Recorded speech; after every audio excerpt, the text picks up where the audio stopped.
तो जैसा कि आप लोगों को याद है, मैंने सर्कुलर फ्लो 80% चैप्टर खत्म कर दिया है। आज मुझे बस सर्कुलर फ्लो की एक दो चीजें और खत्म करनी है एंड इसके बाद आपका सर्कुलर फ्लो चैप्टर भी खत्म। सर्कुलर फ्लो चैप्टर खत्म करने के बाद अगर आज मेरे पास थोड़ा सा समय हुआ तो मैं नेक्स्ट चैप्टर भी स्टार्ट करूंगा। ओके, तो लेट्स स्टार्ट। अभी तक हम सर्कुलर फ्लो में क्या क्या कर चुके हैं। हमने सर्कुलर फ्लो का मीनिंग कंप्लीट कर लिया, यानी कि जो सर्कुलर फ्लो का कॉन्सेप्ट है हम वो कंप्लीट कर चुके हैं। देन हम सर्कुलर फ्लो के फेजेस पढ़ चुके हैं। 3 फेजेस पढ़े थे हमने सर्कुलर फ्लो के, तीनों हम कंप्लीट कर चुके हैं। इसके बाद हमने एक छोटा सा टॉपिक पढ़ा था कल के लेक्चर के लास्ट में, स्टॉक एंड फ्लो के बीच में डिफरेंस पढ़ा था, वो हमने कंप्लीट किया। देन हम लोगों ने क्या पढ़ा लास्ट में, फिर हमने पढ़ा सर्कुलर फ्लो के टाइप्स, और फिर हमने सर्कुलर फ्लो पढ़ा, 2 सेक्टर इकोनॉमी का सर्कुलर फ्लो पढ़ा। इतने टॉपिक्स हम अभी तक इस चैप्टर में कंप्लीट कर चुके हैं। इनमें से कोई भी प्रॉब्लम है, कोई भी क्वेरी है तो मुझे बताइए, अदरवाइज मैं आज का लेक्चर स्टार्ट करूं। बताइए, कोई प्रॉब्लम हो तो मुझे बता दीजिए, कोई क्वेरी हो तो मुझे बता दीजिए। मैं I am waiting for the queries.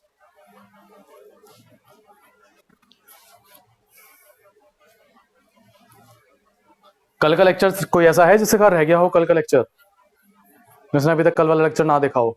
Anyone?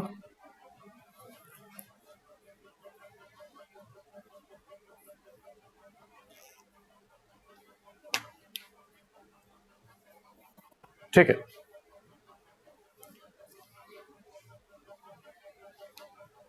Okay. Rajan is asking about the implications. Okay, अभी बताते हैं, इम्प्लीकेशंस अभी डिस्कस करते हैं। सौमिल एंड अनुराग, बेटा कुछ ज्यादा जल्दी नहीं आ गया आप लोग क्लास में ज्यादा जल्दी ज्वाइन नहीं कर लिया आप लोगों ने? For the last 5 to 7 minutes मैं आप लोगों का वेट कर रहा हूँ और आप लोग अब ज्वाइन कर रहे हैं। ज्यादा बड़े मिनिस्टर हैं आप, या फिर क्या बात है? क्लास आपके अकॉर्डिंग चलेगी या मेरे अकॉर्डिंग चलेगी? क्लास का टाइम 4:20 के आसपास है, तो 4:20 के पास आपको रेडी होना चाहिए कि कभी भी लिंक आ सकता है। टेलीग्राम पे लिंक मिलता है, व्हाट्सएप पे तो मुझे तुम लोगों के चक्कर में भेजना पड़ता है, अदरवाइज मैं व्हाट्सएप पे कभी लिंक ना सेंड करूँ। तो हमेशा सिर्फ टेलीग्राम के ग्रुप पे डिपेंड किया करो, सिर्फ और सिर्फ टेलीग्राम के ग्रुप पे डिपेंड किया करो। जो भी इन्फॉर्मेशन टेलीग्राम के ग्रुप में आएगी सिर्फ उसी पे फोकस किया करो। आप में से आधे लोगों ने मुझे लगता है टेलीग्राम वाला ग्रुप भी म्यूट कर रखा है।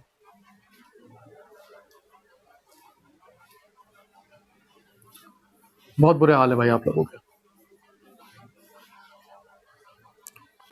ऑनलाइन क्लास ना होती फिर मैं आप लोगों से जरा तरीके से बात करता। मैं तो ऑनलाइन क्लासेस चक्कर में सुन नहीं सकता आप लोगों को। कल हमने सर्कुलर फ्लो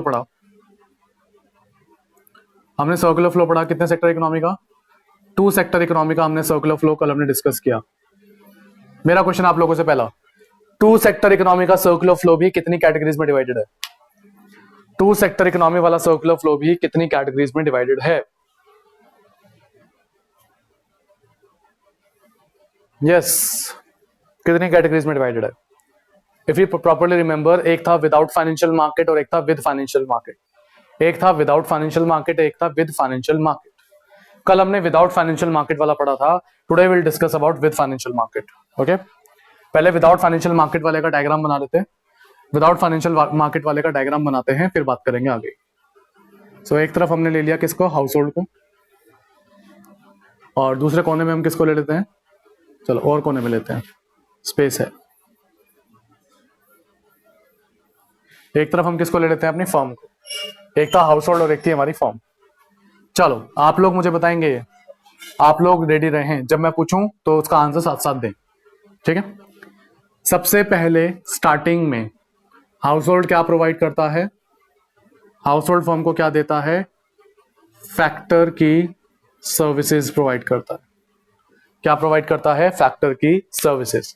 कितने फैक्टर्स प्रोवाइड करता है? 4, land, labour, capital and the last one is entrepreneur. चारों फैक्टर्स की सर्विसेज दी जाती है। दी फर्म ने इसकी मदद से क्या किया? आउटपुट। अब आउटपुट करने के बाद फर्म को हाउस होल्ड को इन एक्सचेंज क्या देना पड़ता है? ये मुझे आप बताएंगे। फर्म को हाउस होल्ड को इन एक्सचेंज क्या देना पड़ता है? In exchange of the factor services क्या करना पड़ता है? फर्म को हाउस होल्ड को क्या देना पड़ता है? Let's see, I am reading some correct answers. अच्छा, गुड्स एंड सर्विसेज दे देते हैं। सीधा ही गुड्स एंड सर्विसेज दे देते हैं। Think about it. अगर आप किसी को अपने फैक्टर्स देंगे, अगर आप किसी को अपने फैक्टर्स देंगे, तो बदले में आपको क्या मिलेगा? बदले में आपको क्या मिलेगी? उन फैक्टर्स की पेमेंट मिलेगी। मनी नहीं कह सकते, उन फैक्टर्स की पेमेंट मिलेगी। ठीक है। Now house hold has the money, firm has the goods and services. House hold अपनी नीड्स पूरी करने के लिए फर्म को कुछ देगा। क्या देगा भाई बताओ? हाउस होल्ड यहां पे फर्म को क्या चीज देगा?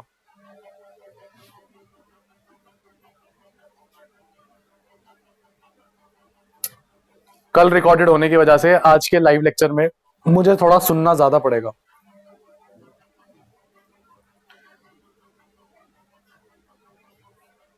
If you think about it, house hold को अपनी नीड्स पूरी करनी है, अपनी नीड्स सेटिस्फाई करनी है। कौन सी नीड्स? कंजम्पशन की नीड्स पूरी करनी है। उस कंजम्पशन की नीड्स पूरी करने के लिए कंजम्पशन पे क्या किया जाएगा? एक्सपेंडिचर। कंजम्पशन पे क्या किया जाएगा? एक्सपेंडिचर किया जाएगा। किस चीज पे खर्चा किया जा रहा है? On goods and services. On goods and services. बदले में फर्म हाउस होल्ड को क्या देगा? बदले में फर्म हाउस होल्ड को क्या देगा? पैसे मिले हैं तो बदले में क्या प्रोवाइड करेगा उसके? Goods and services. ये था हमारा कल का डायग्राम। ये था हमारा कल का diagram. Circular flow in a two sector economy. ये था circular flow in a two sector economy without financial market. ये हमने कल पढ़ा था, विदाउट फाइनेंशियल मार्केट। चलो मेरा आज का लास्ट क्वेश्चन, इसका सबसे बड़ा इंप्लीकेशन क्या था? सबसे बड़ा इंप्लीकेशन क्या था? इकोनॉमी में क्या चीज एब्सेंट होगी कंप्लीटली? इस डायग्राम में, इस फ्लो में क्या चीज कंप्लीटली एब्सेंट होती है, क्या चीज नहीं होती?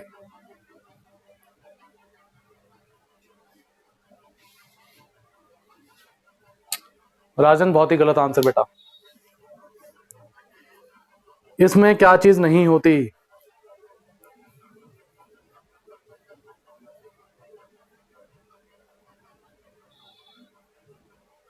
बहुत कम लोगों को पता है ये बात, तो क्या बात है?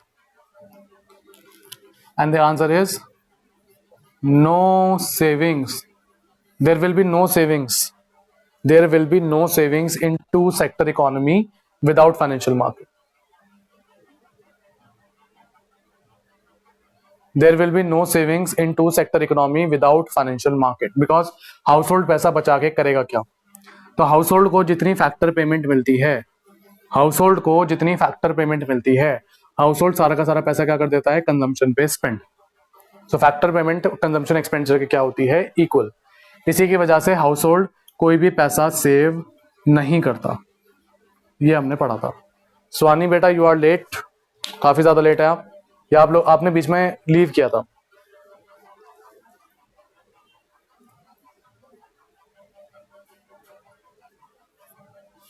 ठीक है, चले आज इसको चेंज करें। आज थोड़ा सा इसमें चेंज करते हैं। ओके, कनेक्शन प्रॉब्लम थी, नो प्रॉब्लम। अब हम पढ़ेंगे सर्कुलर फ्लो ही पढ़ेंगे, टू सेक्टर इकोनॉमी का ही पढ़ेंगे, लेकिन विदाउट नहीं, अब हम पढ़ेंगे विद फाइनेंशियल मार्केट। जब इकोनॉमी के अंदर फाइनेंशियल मार्केट भी क्या हो? प्रेजेंट हो।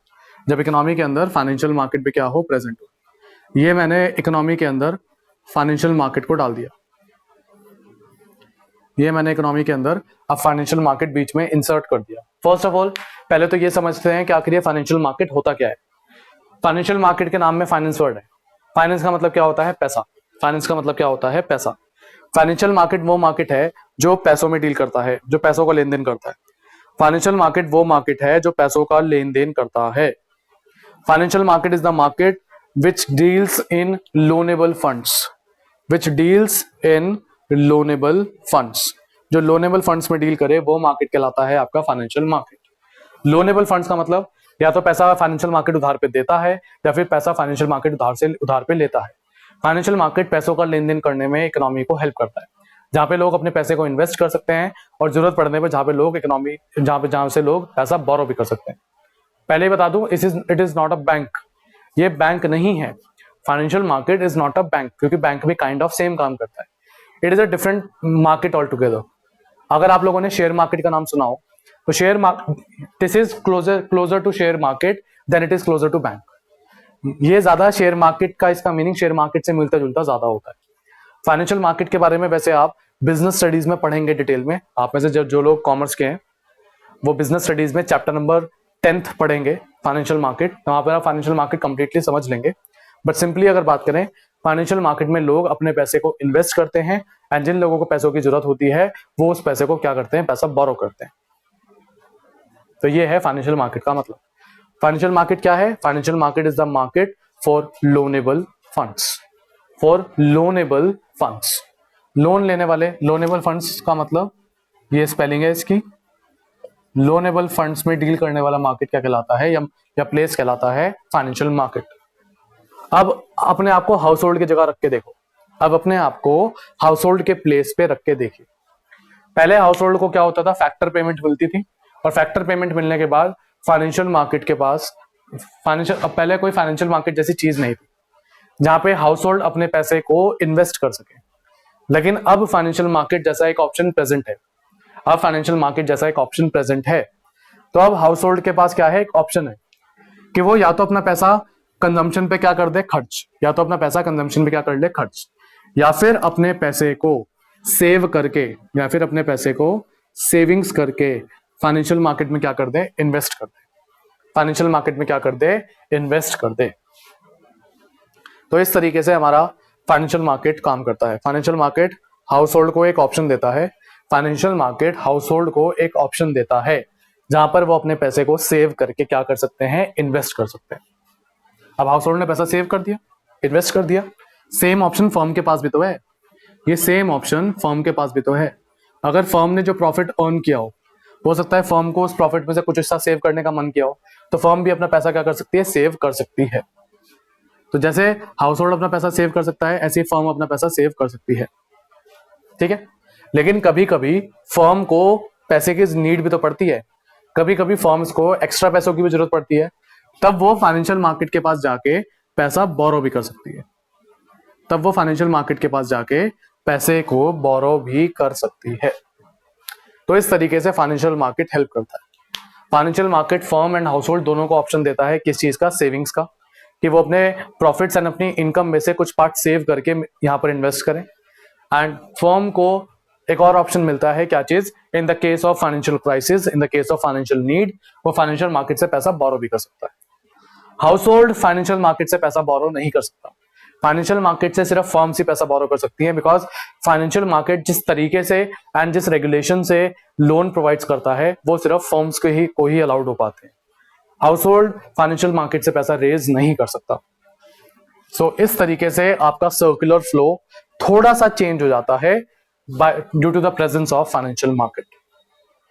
दो नई ट्रांजेक्शन ऐड हो जाती हैं, सेविंग्स एंड बोरोइंग्स। सेविंग्स की जा रही है फाइनेंशियल मार्केट की तरफ, इसलिए फाइनेंशियल मार्केट की तरफ एरो है, एंड बोरोइंग्स फाइनेंशियल मार्केट से ली जाती हैं, इसलिए बाहर की तरफ एरो। अगर किसी को इस चीज में कंफ्यूजन हो तो क्या ये डायग्राम समझ आता है सभी को? टू सेक्टर इकोनॉमी का विद फाइनेंशियल मार्केट का, विद फाइनेंशियल मार्केट का क्लियर है सभी को?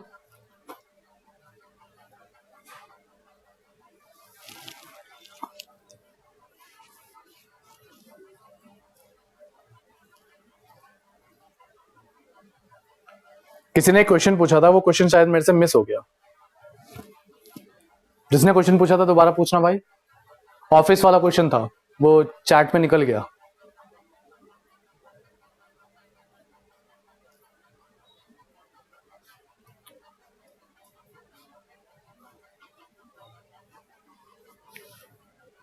पूछ लो दोबारा, I am waiting.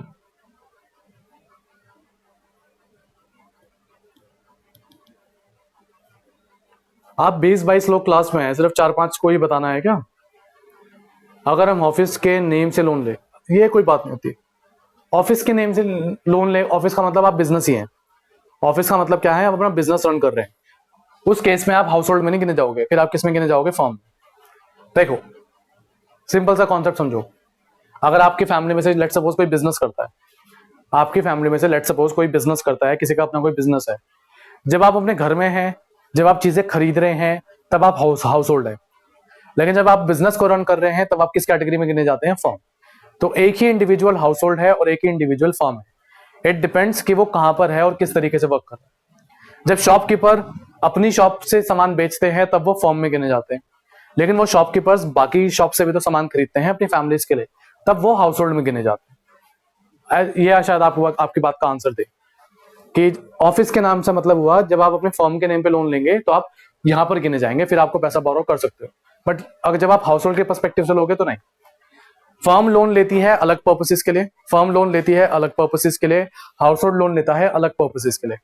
Firm loan लेती है प्रोडक्शन कैपेसिटी को इंक्रीज करने के लिए, फर्म लोन लेती है कोई पैसे को इन्वेस्ट करने के लिए, हाउस होल्ड लोन लेता है कार लेने के लिए, घर बनाने के लिए या कोई चीज को बनाने के लिए। तो पर्पसेस ही डिफरेंट होते हैं। फाइनेंशियल मार्केट कंजम्पशन पर्पस वाले लोन नहीं देता, फाइनेंशियल मार्केट फर्म्स को प्रोडक्शन पर्पस वाले बोरोइंग्स देता है। ठीक है, ये बात ध्यान रखें। तो ये थे आपके दो सर्कुलर, हमने दो सर्कुलर फ्लो पढ़े। एक ही टू सेक्टर्स के अंदर ही दो सर्कुलर फ्लो हैं, एक है विदाउट फाइनेंशियल मार्केट और एक है आपका विद फाइनेंशियल मार्केट। ये खत्म हो गया। अब हम इस चैप्टर का लास्ट टॉपिक करते हैं और आपके इस चैप्टर को फिनिश करते हैं। चैप्टर का लास्ट टॉपिक जिसका नाम है बोरोइंग्स, जिसका नाम है इंजेक्शंस एंड लीकेजेस। नाम ही थोड़ा अजीब सा है लेकिन नाम जो है याद करना पड़ेगा। नाम है इंजेक्शन एंड लीकेजेस। उसके लिए डायग्राम हमें रखना पड़ेगा, ये डायग्राम हमें रखना पड़ेगा बिकॉज ये डायग्राम इंपॉर्टेंट हो जाता है उस टॉपिक को समझने के लिए। टॉपिक का नाम क्या बताया मैंने आपको, अगर मैं लिखूं ढंग से,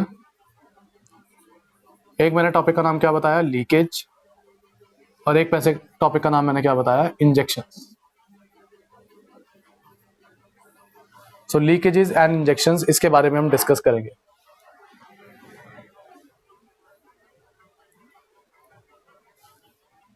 लीकेजेस एंड इंजेक्शंस क्या होते हैं, जरा अगर इसके बारे में बेसिक हम बात करें। सो लीकेज का मतलब क्या है? कोई भी अमाउंट, कोई भी पैसा अगर सर्कुलर फ्लो से बाहर निकल गया, कोई भी अमाउंट, कोई भी पैसा अगर सर्कुलर फ्लो से बाहर निकल जाए तो वो क्या कहलाता है? लीकेज। मतलब वो पैसा, वो फ्लो, वो ट्रांजैक्शन इकोनॉमी में से बाहर आ गई। हाउस होल्ड एंड फर्म के बीच में ये सर्कुलर फ्लो चल रहा है।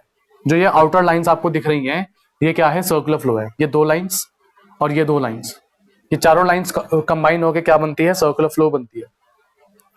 इन चारों में से अगर कोई भी पैसा बाहर निकल रहा है, इन चारों में से अगर कोई भी पैसा इन चारों को छोड़ के बाहर की तरफ जा रहा है, that is known as leakage. तो लीकेज का मतलब क्या है?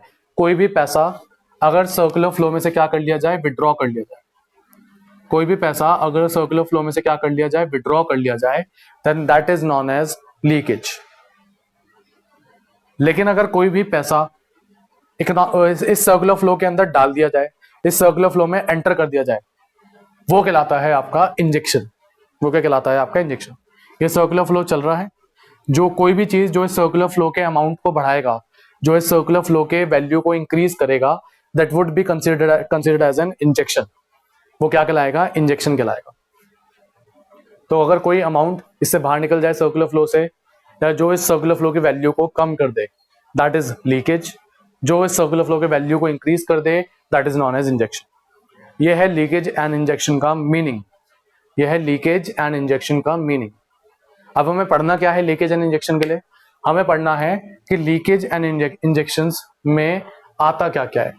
हमने दो सर्कुलर फ्लो पढ़े, हमने दो सर्कुलर फ्लोज पढ़े, अगर आपको प्रॉपर्ली याद हो। एक हमने पढ़ा जिसमें फाइनेंशियल मार्केट नहीं था, और एक हमने पढ़ा जिसमें फाइनेंशियल मार्केट है, जिसमें फाइनेंशियल मार्केट है। जिस सर्कुलर फ्लो में फाइनेंशियल मार्केट नहीं होता, वहां पे अगर आपको याद हो, ये चार ट्रांजेक्शन ही थी। ये बीच का जो मैंने बनाया ये नहीं था, यानी कि इन चार ट्रांजेक्शन्स के अलावा कोई ट्रांजेक्शन नहीं होती। जब इन चार ट्रांजेक्शन्स के अलावा कोई ट्रांजेक्शन होती ही नहीं है, तो कोई भी पैसा बाहर निकलने के चांसेस नहीं है, कोई भी पैसा बाहर निकलने के चांसेस नहीं है, और कोई भी पैसा और एड ऑन होने के चांसेस भी नहीं है। तो विदाउट फाइनेंशियल मार्केट वाले सर्कुलर फ्लो में ना तो कोई इंजेक्शन होता, ना ही कोई लीकेज होता। बिकॉज इन चार ट्रांजेक्शन्स के अलावा जो आपको दिख रही हैं ये आउटर बाउंड्रीज में, इन चार के अलावा कोई ट्रांजेक्शन नहीं होती। ना इकोनॉमी में कोई सेविंग्स हैं, ना इकोनॉमी में कोई बोरोइंग्स हैं, ना कोई एक्स्ट्रा पैसा ऐड ऑन हो सकता, ना कोई एग्जिस्टिंग पैसा निकल सकता। तो सर्कुलर फ्लो की स्टार्टिंग में इनिशियल वैल्यू जितनी थी वो वैल्यू ना कभी इंक्रीज हो सकती और वो वैल्यू ना कभी डिक्रीज हो सकती in case of circular flow without financial market. And obviously कितनी सेक्टर इकोनॉमी की बात कर रहे हैं हम बात कर रहे हैं 2 सेक्टर इकोनॉमी की, बिकॉज हमारे सिलेबस में सिर्फ 2 सेक्टर है। अब अगर हम बात करें विद फाइनेंशियल मार्केट की, मैं आप लोगों के ऊपर छोड़ता हूं, आप लोग मुझे बताओ कोई ऐसी ट्रांजेक्शन आपको दिख रही है जो इकोनॉमी के पैसे को, इस सर्कुलर फ्लो के पैसे को सर्कुलर फ्लो से बाहर निकाल रही है, जो इस सर्कुलर फ्लो के पैसे को सर्कुलर फ्लो से बाहर लीक कर रही हो, बाहर विड्रॉ कर रही हो? कोई ऐसा है? कोई ऐसा लग रहा है आपको? इफ यू थिंक सो तो मुझे एक बार आंसर दीजिएगा। अगर आपको ऐसा कोई लगता है तो मुझे जरूर आंसर दीजिएगा। जो इस सर्कुलर फ्लो से बाहर निकल रहा हो, जो इस सर्कुलर फ्लो से बाहर निकल रहा हो, बाहर निकलने का मतलब जो हाउस होल्डर फर्म के पास जो था उससे बाहर निकल रहा हो, हाउस होल्ड एंड फर्म के पास से निकल रहा हो।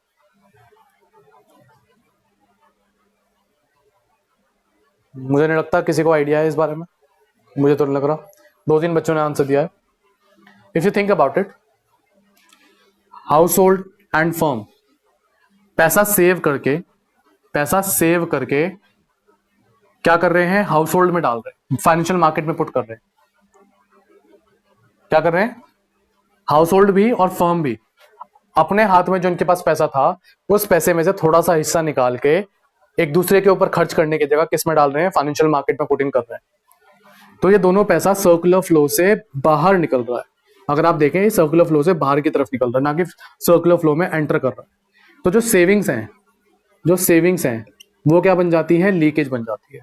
वो क्या बन जाती है? लीकेज। बिकॉज सेविंग्स एक ऐसी अमाउंट होती है जो इकोनॉमी में से हमने विड्रॉ कर ली, जो इकोनॉमी में से हमने क्या कर ली? विड्रॉ कर ली। आप अपने आप को सोच के रखिए, देखिए कल जब आप पैसे कमाएंगे या फिर आपकी फैमिली में इस टाइम जो भी पैसे अर्न करते हैं, आपकी फैमिली, आपके घर में जो भी पैसा आता है, आप ऑब्वियसली उसमें से कुछ पैसा सेव करते होंगे। जब आप उस पैसे को सेव करते हैं और अगर आपने वो पैसा सेव करके अपने घर में ही रख लिया और सालों तक वो पैसा आपने घर में ही रखा, इट मीन्स आपने कई साल तक वो पैसा इकोनॉमी में से विड्रॉ कर रखा है। आपने कई साल से वो पैसा इकोनॉमी में से गायब कर रखा है, इकोनॉमी में से विड्रॉ कर रखा है। वो पैसा जो इकोनॉमी का दोबारा से हिस्सा बनना चाहिए था, बट आपने उस पैसे को अब इकोनॉमी का हिस्सा नहीं बनाया, आपने उसको इकोनॉमी में से बाहर निकाल के रख लिया। तो वो इकोनॉमी में से बाहर आपने क्या कर लिया? विड्रॉ कर लिया। या तो उस पैसे को आप बैंक में डालें तो वो दोबारा से इकोनॉमी का हिस्सा बने, या फिर उस पैसे को कहीं पे खर्च करें, कहीं पे इन्वेस्ट करें, तब जाके वो पैसा किसका पार्ट बनता है? इकोनॉमी का वापस पार्ट बनता है। तो सेविंग्स जो है वो इकोनॉमी के लिए क्या कहलाती है? सेविंग्स जो है वो इकोनॉमी के लिए क्या कहलाते हैं? लीकेज। क्या कहलाते हैं? लीकेज कहलाते हैं। एंड इंजेक्शंस क्या होते हैं? कोई ऐसा पैसा है जो इकोनॉमी के अंदर नया एड ऑन हो रहा है। अगर आप देखें तो बोरोइंग्स एक ऐसी अमाउंट है जो किसके पास थी? फाइनेंशियल मार्केट के पास थी, लेकिन अब वो फर्म के पास जा रही है। जब फर्म पैसा बोरो करेगी तो फर्म उस एक्स्ट्रा पैसे से एक्स्ट्रा आउटपुट करेगी तो फैक्टर पेमेंट एक्स्ट्रा होगी, तो कंजम्पशन एक्सपेंडिचर ज्यादा होगा। इट मींस जो पूरा का पूरा सर्कुलर फ्लो है उसकी वैल्यू इंक्रीज हो जाएगी। तो जो बोरोइंग्स हैं वो क्या कंसिडर की जाती हैं? वो कंसिडर की जाती हैं एज एन इंजेक्शन। तो आप उधार लेना या फिर पैसा बोरो करना जितना नेगेटिव समझते हैं, एक्चुअल में इकोनॉमी के लिए उतना ज्यादा नेगेटिव नहीं होता।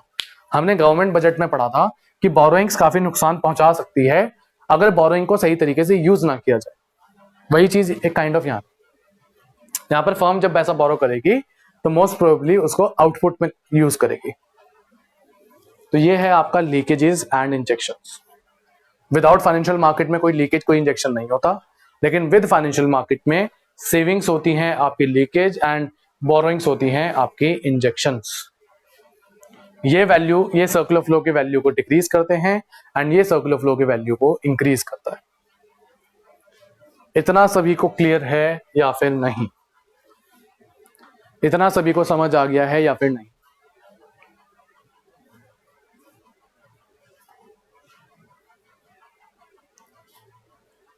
पूछना हो तो पूछ लेना, बिकॉज अब चैप्टर खत्म होने पे है। पूछना हो तो पूछ लेना, बिकॉज इस पॉइंट पे चैप्टर खत्म होने पे है। इसके मल्टीपल चॉइस हम डिस्कस करेंगे सैटरडे को। इसके मल्टीपल चॉइस हम डिस्कस करेंगे सैटरडे की क्लास में, बिकॉज सैटरडे की क्लास हम थोड़ी सी लाइट रखते हैं, प्रॉब्लम्स के लिए रखते हैं एंड डिस्कशंस के लिए रखते हैं। सो प्रॉब्लम्स स्टार्टिंग के 10 मिनट में आपकी प्रॉब्लम्स लूंगा बोर्ड पे, स्टार्टिंग के 10 मिनट में आपकी प्रॉब्लम्स लूंगा बोर्ड पे, और उसके बाद आधा घंटा हम डिस्कस करेंगे इस चैप्टर के, फर्स्ट चैप्टर के मल्टीपल चॉइस। मल्टीपल चॉइस खुद से रीड करके मत रखा करो, और जिस टाइम मल्टीपल चॉइस करते हो अपनी बुक को भी अपने पास मत रखा करो। सिर्फ और सिर्फ जो आपको मैं स्क्रीन पे पीडीएफ दिखाऊंगा सिर्फ उसके थ्रू कोशिश किया करो करने की। जब तक खुद से करने की कोशिश ही नहीं करोगे तब तक खुद से करोगे कैसे? At least be honest with yourself. मेरे से चीटिंग कर रहे हो ठीक है, बट एटलीस्ट खुद से तो ऑनेस्ट हो। आज चीटिंग कर लोगे, अगले 2 महीने 4 महीने चीटिंग कर लोगे, कभी तो ऑफलाइन क्लासेस में पकड़े जाओगे, कभी तो मुझे ऑफलाइन क्लासेस में पकड़े जाओगे। तब जब एलईडी में तुम लोगों को, तब जब तुम्हें एलईडी में तुम्हें मैं मल्टीपल चॉइस ओपन करके दिखाऊंगा तब कैसे आंसर दोगे? So at least be honest with yourself. Answers देने में तो ऑनेस्ट रहे। क्या ये हटा दूं मैं? समझ आ गया सभी को? इसका स्क्रीनशॉट ले लेता हूं मैं।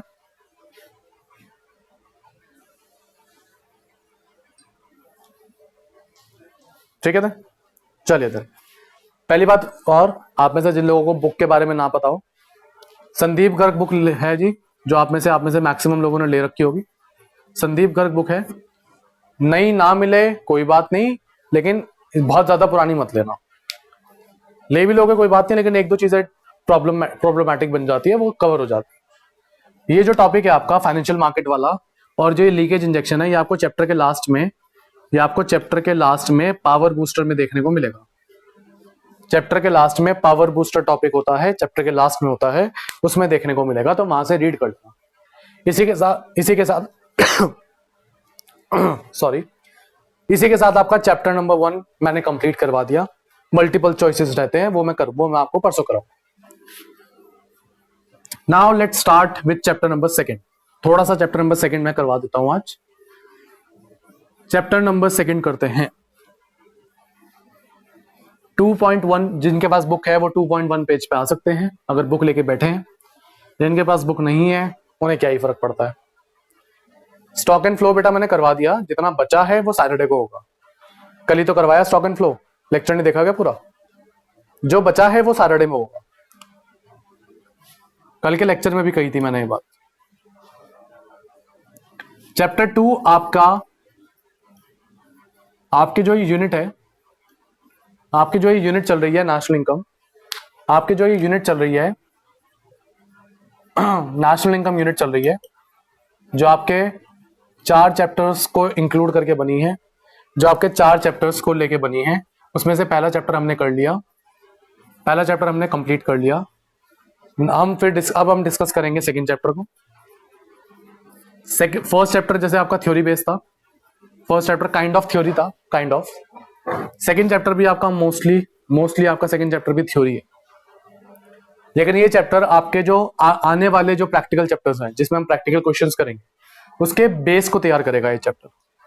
इस चैप्टर में आप नेशनल इनकम के कॉन्सेप्ट, नेशनल इनकम में यूज होने वाले कॉन्सेप्ट्स को समझोगे।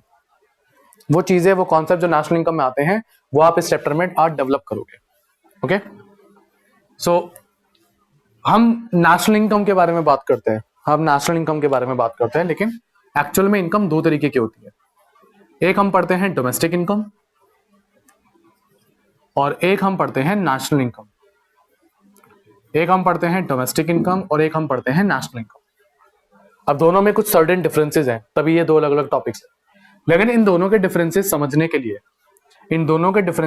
के लिए पहले आपकी बुक का 2.1, 2.2 एंड 2.3 इस 3 पेजेस पे जो कॉन्सेप्ट दे रखे हैं, इन 3 पेजेस पे जो कॉन्सेप्ट दे रखे हैं, पहले इनको समझना पड़ेगा। जब हम ये समझेंगे तब हम domestic income and national income के कॉन्सेप्ट को समझ पाएंगे। तो इसलिए पहले मैं आपके 2.1, 2.2 एंड 2.3 पेज वाले कॉन्सेप्ट को क्लियर करने की कोशिश करूंगा। देन मैं आपको domestic income and national income की डेफिनेशन बताऊंगा। बहुत इंटरेस्टिंग है, बहुत मजेदार है। So let's start. तो अभी जो मैं आपको जो टॉपिक पढ़ाने जाऊंगा, और जो कल मैं आपको टॉपिक पढ़ाऊंगा, वो मैं आपको पढ़ा रहा हूं ताकि मैं आप लोगों को domestic income and national income का मीनिंग क्लियर कर सकूं। तो ध्यान रखें, हम ये जो टॉपिक पढ़ने जा रहे हैं, आखिर हम क्यों पढ़ने जा रहे हैं। टॉपिक का नेम, या तो इसको हम बोलते हैं डोमेस्टिक, या फिर इसको हम बोलते हैं इकोनॉमिक टेरिटरी।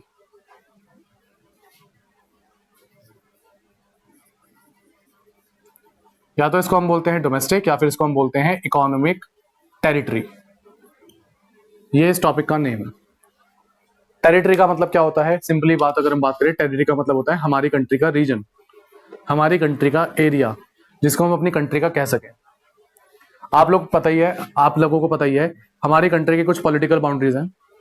हमारी कंट्री की कुछ पॉलिटिकल बाउंड्रीज है जिनको हम अपनी कंट्री की सरहदें कहते हैं। जो हमारी कंट्री की पॉलिटिकल बाउंड्री है वो तो हमारी कंट्री की टेरिटरी में आती ही है, वो तो हमारी कंट्री की टेरिटरी में आती ही है।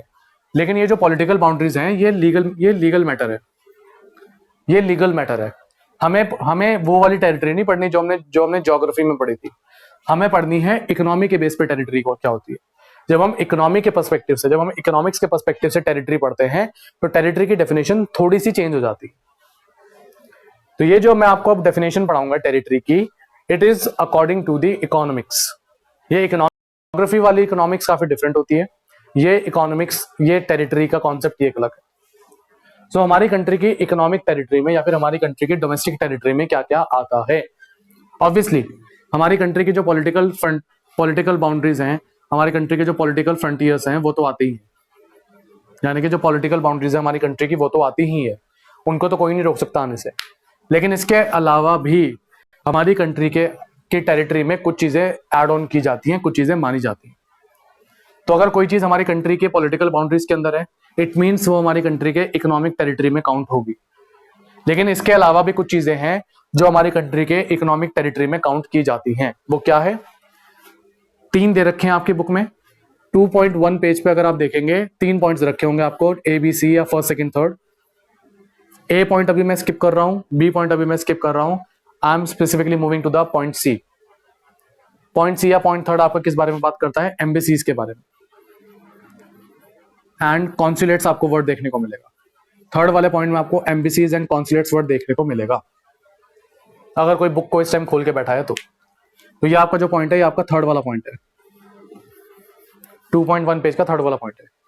हमारी कंट्री के जो एम्बेसीज एंड हमारी कंट्री के जो कॉन्सुलेट्स होते हैं पूरे वर्ल्ड में, इन द एंटायर वर्ल्ड, वो सब हमारी कंट्री के इकोनॉमिक टेरिटरी में काउंट किए जाते हैं। ये सब हमारी कंट्री के इकोनॉमिक टेरिटरी में काउंट किए जाते हैं। क्या आप लोग एम्बेसीज का मीनिंग समझते हैं? मेरा क्वेश्चन आप लोगों से, क्या आप लोग एम्बेसीज का मीनिंग समझते हैं?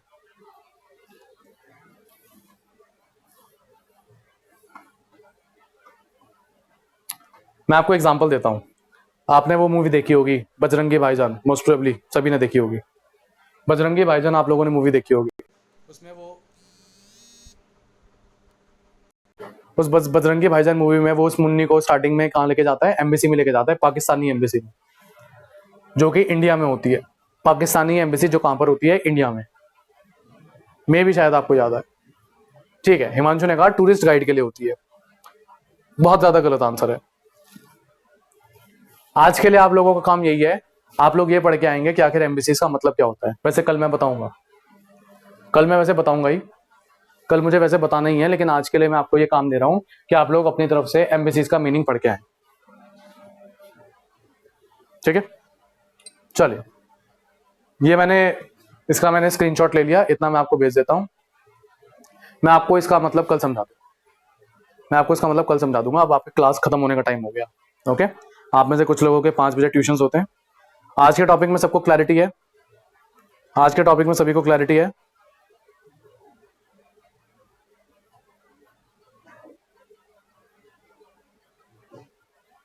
Okay, perfect.